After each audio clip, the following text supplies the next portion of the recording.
I know that a lot of people will use just comedy to deal with trauma, because honestly, when we log on to social media platforms such as TikTok, and people are telling us all these stories about, who the hell did I marry, who, what I mean, all these stories. It's a lot of trauma dumping on people that nobody asked for. Hey guys, welcome back to my channel, and if you didn't already know, act like you know, because it's Dada, so let's hop right into this video. So today we are going to be reacting to a video by Honest, and it is Trends We Should Leave in 2024. If you don't get that reference, it's Harry Potter with a Sirius Snape, okay? Anyways, so before we hop in, you already know what to do. Don't forget to like, comment, share, and subscribe, and without further ado, let's just hop right into this video. 2024 has been a year in pop culture. It has. I wouldn't say it's been a terrible year, but there have been a lot of moments to digest. Too many. The social climate has also been weighed down by a lot of conspiracy theories. In a sense, it feels like the 2000s all over again. Not only is it reflected in our art and music, but also in the way people are choosing to communicate, which varies. There are many things, many hot talking points, a few sayings that I would just like to see left behind.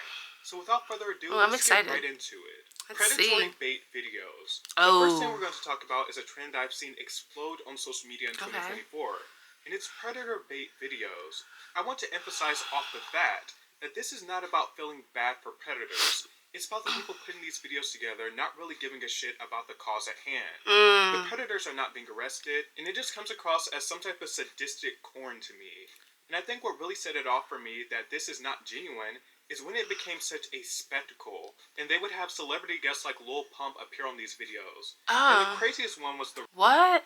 Okay, Lil Pump and Vitelli are gonna turn off the camera and do some dangerous things to the... What is that? Rapper The Game appearing on one of these videos to catch a predator. When he has sexual assault allegations himself, it just feels so gross to exploit such a serious topic and turn it into a reality TV show with celebrity guests. Now, I will never feel bad about a predator getting their karma, but these type of videos do not handle this situation properly, and they just don't sit right with my spirit. You guys are not Chris Hansen, and predators do not need to be turned into a celebrity spectacle. But yeah, that's how I feel about this subject. Okay. Another one is Sabrina Carpenter being too sexy. This is kind of a light one, but when this started coming up, I was like, what is this? Is this 2003? Are we still having the same exact conversation about a female pop star being too sexual for the youth? Time and time again, it's been stated, it is the parents' job to parent their own kids, right? Not the pop star. I agree. And that leads me into the other side of the spectrum, meaningless hypersexuality. Yeah, no, I definitely agree with Sabrina Carpenter, or just any sort of pop star that wants to, I guess, change their image and really step fully into their own type of artistry. I think what we're always going to have to deal with is if they are transitioning from a child actor to kiddie bop type of shows to straight up this. And there's nothing wrong with this, right? What she's doing now, like, that's her business. At the end of the day, what is the most important thing is that parents really need to step back into monitoring what their children are listening to, or at least asking them, like, hey, what's like your favorite song?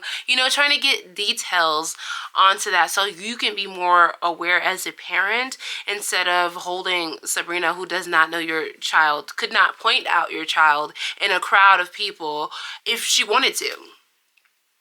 She sees thousands of people in arenas all the time while performing on tour. She's not responsible for them. They are the ones. This is the other thing. Your child has the autonomy to go on to these apps and click to listen to her music. They are putting in that, what is it called, that effort to listen to her music, even on TikTok. And I feel like a lot of people feel like, oh no, but then on TikTok they'll see it. I've heard music like that, but are certain types of songs that I may have not resonated with, and I did not go and listen to it further because I did not resonate with that. That was not something that I wanted to listen to, so I didn't put in that extra work to go and stream their music. Y'all need to definitely step back into your parental role, especially with the intensity and the pace of technology advancing. You too, as a parent, need to advance with it. All of us, honestly, if I'm being real. In all forms of media. I've seen this criticism hurled at shows like Euphoria and the modern music landscape in general. There's not to say there shouldn't be sex scenes or artists shouldn't be sexual, it's just to what extent and what does it actually contribute to the story or theme. Like, for example, I think Sabrina has a clear vision, and her being sexual contributes to her overall theme. I think there's been a lot of people leaning heavily into it when the art or song doesn't even go there or justify it. And some might ask, what is meaningful sexuality as it pertains to media then? Sex is human nature, it's instinctive to pretty much everyone. And I immediately think of albums and songs like Donna Summer's Love to Love You Baby, Madonna's Erotica, Janet's Janet, Marvin Gaye's Let's Get It On, that really go there. They have a clear theme. They follow up to the promise of what they are talking about, and that also might coincide with steamy visuals or performances. An example that I thought was kind of lazy and falls into the meaningless hypersexuality trope was Tate McRae's It's Okay, I'm Okay music video, where she gave the illusion of being completely naked. And I felt like it was just very misplaced and felt random. The song doesn't even go there. If she was releasing something like I'm a slave for you or Dirty, it would be so much more compelling in my eyes, but it just felt like I want to make a moment with a rather plain song. And I also want to say, obviously nudity is not only reserved for sex. We see them in like pregnancy photo shoots or just art pieces, but I'm referring exclusively to people who are trying to sell sex, but it just feels empty and random and misplaced. And obviously, people can do whatever they want with their body. This is not that type of party. But I feel like it's just one of those things that people are using heavily as a crutch again. It's like, for example, WAP goes there. So nudity, sexualness, and your faceness is expected. But some songs are just so plain and so boring, and then it's just like, oh, I'm nude and sexy here. Just a complete mismatch. No Diddy. No Diddy is a term that has gained extensive popularity ever since Diddy's case hit the media. And in many ways, it is the new no homo. The unfortunate thing is, socially, I think violence and abuse is largely viewed as a masculine trait. We look at cases of abuse, and most of the perpetrators are men. We look at serial killers, most of them historically have been men. Homosexuality socially has a proximity to femininity, even if some of it is bolstered by stereotypes. And as we know, there's nothing less manly in the eyes of many people being a woman or being womanly. It's insane when you really think about it. Even in homophobia exists some misogyny. But the fact of the matter is, socially in the eyes of many, homosexuality is still the ultimate ender of masculinity.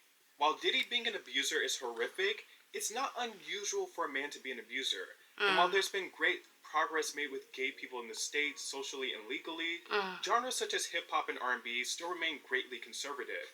Hip-hop especially is a genre rooted in machismo. And Diddy has branded himself as a ladies' man, and by all accounts, at least publicly, he was. I think it's very easy to dismiss taking issue with things like this as being a snowflake or taking things too seriously. But the fact of the matter is, it is harmful rhetoric. Diddy's crime is not that he was allegedly attracted to men. It's that he allegedly abused men, women, boys, and girls. That's the point right there. That's why I have an issue with that. And that's why when I be seeing that, I just scroll on past, scroll really fast, because it's nonsensical, and it just makes, a lot of people are using it in a funny, satirical, or comical way, and this is no laughing matter. And that's what we need to bring back to the forefront of whatever is going on with Diddy. That is not some jokey joke, okay? It's very serious, and it is harmful, especially to the victims, okay? The people that have had those experiences with him. It's very harmful, and it makes the situation seem lighthearted in some ways, when this is on the opposite of lightheartedness. That should always take precedent over anything else, not his sexual orientation.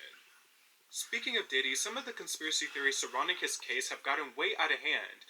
It's another aspect of people turning something serious into a spectacle. And of course, this is the type of case that's going to invite speculation. It's only normal. Yeah, And I think there is genuine speculation to be had about many things surrounding Diddy. But in the same token, it's one of those things where some people are pushing mindless conspiracy theories as fact, and they don't really care about the victims at hand or case at hand. It's just a clickbait thing to them. Another one for me was everything does not need to be a joke. Can we be serious even a little? The rise of meme culture is great, but it's also opened up everything to constant jokes. Even like how people consume art, something serious will be memed to death. Unfortunately, we live in a world where someone being extremely vulnerable, pouring their heart out, is able to take on a different context for amusement, and it's out there forever. And you know what? I do agree with this. But at the same time, and someone's probably going to be like, well, that's kind of contradictory to what you just said about the No Diddy thing. Okay. Putting that aside, right, just for a moment, I know that a lot of people will use just comedy to deal with trauma because honestly, when we log on to social media platforms such as TikTok, and people are telling us all these stories about, who the hell did I marry, who, what I mean, all these stories. It's a lot of trauma dumping on people that nobody asked for. And I'm not saying, don't share your story or anything like that. But a lot of people do come on here. They do share vulnerable stories. And sometimes some people aren't asking for you to share that story with them, but somehow they come across it. And if you know anything about the TikTok algorithm, you don't even have to go looking for it. Eventually it will make its way onto your FYP, especially if you are friends with people that are liking the stuff or are watching the stuff, or maybe even if you interacted with it once, somehow, some way it will come across your FYP. And for others, they've never heard of it, nothing, because maybe they only go on TikTok to watch Animal Planet, or zookeepers taking care of different animals,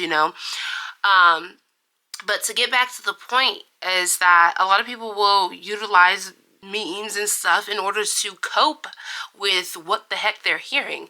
I mean, they did it with the Diddy situation for sure. And I feel like you can't really 100% fault people for that. But I can see why it is an issue, because it makes a horrible situation lighthearted.